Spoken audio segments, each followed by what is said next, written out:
Bismillahirrohmanirrohim. 2025-yili Study in Saudi portali orqali hujjat topshirgan va ariza holatlarini tekshirmoqchi bo'lib yurgan talabalar diqqatiga. Qanday tekshirish bo'yicha inshaalloh batafsil tushuntirishga harakat qilaman.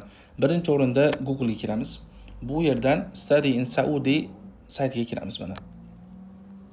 Saytga kirganda e'tibor berasizlar, bu Wizaratu Ta'lim Saudiyani Ta'lim vazirligi tarafidan ishlab chiqilgan sayt. Xuddi shunaqa Study in Saudi degan saytlar ko'payib qolibdi. U saytlarga emas, aynan mana shu saytga kirishlikka e'tibor berasizlar. Linklarni yaxshilab ko'rib olsanglar bo'ladi.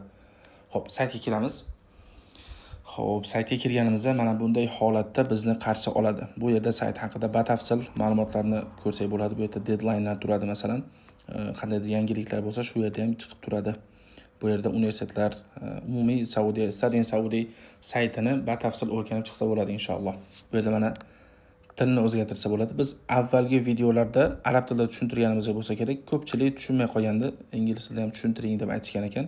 Inshaalloh ingliz tilida tushuntirishga harakat qilamiz. Mana bu yerda mana tepa tarafda login yozuvi turibdi. Mana shu yozuvga yozamiz. Bu yerda create a new account deyapti. Agar account yo'q bo'lsa, bu saytga yangi kirgan odam bo'lsa, sayt account o'zi yaratmoqchi bo'lsa, mana shu yerdan kirib account ochsa bo'ladi o'ziga. Lekin hujjat topshirgan talabalarga biz account ochib berganmiz. Mana bu yerda mana loginga kiradi.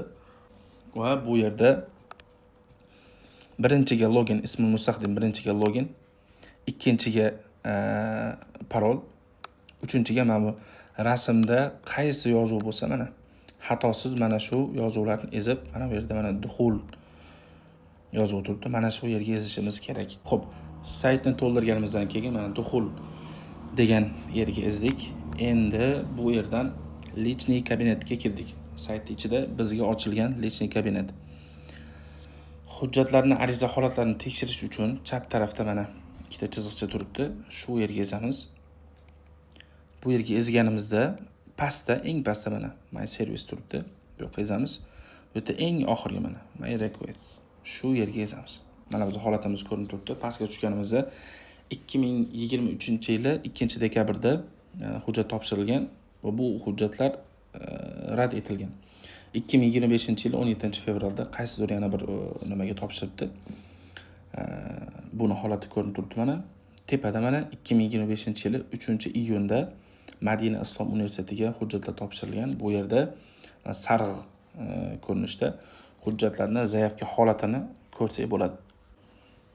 Umumiy holatda bu saytga kirib o'z umumiy universitetlar to'g'risida, deadline'lar to'g'risida, yangi chiqqan qanaqadir yangiliklar to'g'risida o'rganib ma'lumot olsa bo'ladi. 2022 yoki 23-yildan boshlab hamma universitetlar mana shu Study in Saudi portaliga ulangan. Hech qaysi universitetda o'zini sayti yo'q. O'zini sayti bor, lekin o'zini saytidan talabalarni qabul qilmaydi. Illoki magistratura, doktoranturaga ba'zi holatlarda o'zlari deadline berish mumkin, lekin aksariyat holatlarda mana shu Study in Saudi portali orqali hujjat topshiriladi. Bu sayt boyagi aytib o'tganimizdek Saudiyani ta'lim vazirligi tarafidan ishlab chiqilgan va Saudiyadagi deyarli barcha universitetlarga ulangan. Mana shu hujjat topshirgan talabalar shu sayt orqali hujjatini topshiradi. Saudiya ta'lim vazirligi hujjatlarni ko'rib chiqadi, universitetlar o'zlari hujjatlarni ko'rib chiqadi va mana shu yerda qabul qilinadi. Aksar holatlarda universitet o'zi qabul qiladi, dastlabki qabulni jo'natadi.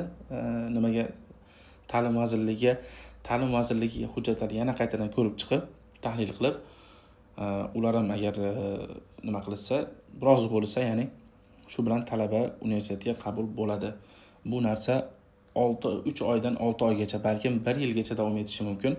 2024-yili hujjat topshirib, hozirda mana 2025-yili 1-semestrni tugatgan talabalar bor, lekin 2024-yilda boshida qabul bo'lgan talabalar mana 2025-yilda hozir iyun oyida turibmiz.